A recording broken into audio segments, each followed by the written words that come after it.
নমস্কার বন্ধুরা, শুভ সকাল সবাইকে। আজ অনেক দিন পর আরও একবার সম্পূর্ণ একটি নতুন বিষয় নিয়ে আমি আপনাদের সামনে উপস্থিত হয়েছি। আশা করি ভগবতী জ্যোতির্ময়ীর কৃপায় আপনারা সকলে ভালো আছেন এবং সুস্থ আছেন। বন্ধুরা, ভিডিওটি শুরু করার আগে আপনাদের প্রত্যেকের কাছে আমার বিনীত অনুরোধ থাকবে যে এই আলোচনার বিষয়টির দ্বারা যদি আপনারা উপকৃত হয়ে থাকেন তবে ভিডিওটিকে শেয়ার করে সকলের কাছে পৌঁছে দেবেন। বন্ধুরা, আমাদের আধ্যাত্মিক জীবনে উন্নতির জন্য গুরুবরণ বা গুরুকরণ একটি অপরিহার্য এবং অত্যাবশ্যকীয় অঙ্গ। গুরু ছাড়া কোনো কর্মকাণ্ডই কিন্তু সফল হয় না। পূজা, প্রার্থনা, জপ, তপ সব ক্ষেত্রেই গুরুর মার্গদর্শন বিশেষভাবে প্রয়োজন। ঠিক যেমন আমরা শিক্ষা জীবনের ক্ষেত্রে দেখি, তাহলে শিক্ষক শিক্ষিকাদের দেখানো পথের মাধ্যমে আমরা যেমন নিজেদের শিক্ষিত করে তুলেছি বা শিক্ষা জীবনে প্রগতি ঘটিয়েছি, একইভাবে আধ্যাত্মিক জীবনে উন্নতির ক্ষেত্রেও কিন্তু একজন গুরুর আশীর্বাদ বা গুরুর দেখানো পথ আমাদের প্রয়োজন হয়।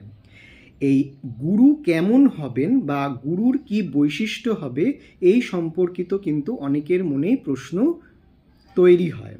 তা এই প্রশ্নের উত্তর দেওয়ার জন্য বা এই প্রশ্ন নিরসনের জন্য বৃহত্তন্ত্রসার এবং পুরোহিত দর্পণ এই দুটি গ্রন্থই কিন্তু আমাদের মার্গদর্শন করে। আজকের এই ভিডিওতে আমরা পুরোহিত দর্পণ গুরুবরণ বা গুরুকরণ সম্পর্কিত কি তথ্য দিচ্ছে, অর্থাৎ গুরুর লক্ষণ কীরকম হবে সেই সম্পর্কিত আলোচনার মাধ্যমে আমি আপনাদের কাছে উপস্থাপিত করব। তো চলুন দেখে নেওয়া যাক।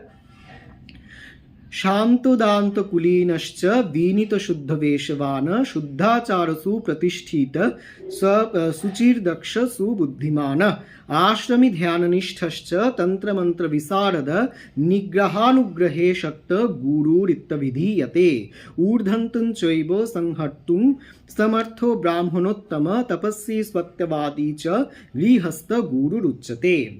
অর্থাৎ এই শ্লোকটির মাধ্যমে আমরা দেখছি, যিনি শান্ত স্বভাবের, অর্থাৎ যার সমাজ সংসারের থেকে কিছু পাওয়ার নেই। কুলীন অর্থাৎ উচ্চ বংশোদ্ভূত। এই উচ্চ মানে যিনি ঈশ্বরের কৃপা লাভ করেছেন বা নিজের আধ্যাত্মিক উন্নতি ঘটিয়েছেন। শুদ্ধ বেশ সম্পন্ন, অর্থাৎ যাকে দেখে ভক্তি, শ্রদ্ধা, সম্মান এই ভাবগুলো জাগরিত হয়। বিশুদ্ধাচার সুপ্রতিষ্ঠিত, অর্থাৎ যিনি নিজের আধ্যাত্মিক উন্নতির মাধ্যমে নিজের উন্নতি ঘটিয়েছেন এবং নিজের ভক্ত বা শিষ্যকে অনুগ্রহ করতে সক্ষম, এইরূপ ব্যক্তি। যিনি উদাসীন নহেন, যিনি তন্ত্রমন্ত্র বিষয়ে পণ্ডিত, যিনি শিষ্যের প্রতি শাসন এবং অনুগ্রহ এই দুই করতেই সক্ষম, এবং যিনি সক্ষম সাপাদি দ্বারা বিনাশ করিতেও পারদর্শী, অর্থাৎ যিনি তার ভক্তকে অনুগ্রহও করতে পারেন আবার নিগ্রহও করতে পারেন, এইরূপ ব্যক্তি কিন্তু গুরু হিসাবে উপযুক্ত।